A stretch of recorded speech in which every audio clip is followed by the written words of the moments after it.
So hey everyone, welcome back to another quick and very interesting tutorial. Where in this quick tutorial I'm going to show you how you can fix the issue if Gemini is not producing any videos for any prompt that you are entering over there. Now in order to fix that, for example, let's just simply open the Gemini over here.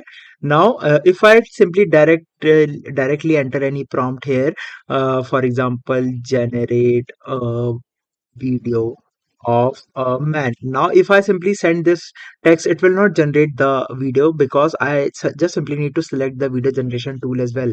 So just simply click on the tools option right there, and here you'll see this option of create videos, that is VEO 3.1 tool that is used to generate the videos. Now if you simply send this particular prompt, it will directly generate the video for you. It will start generating the video, and you'll notice it will start taking the time, and after some time you'll get your video generated. Here you can see.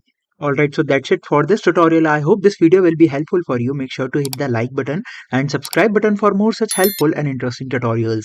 See you in the next one. Take care.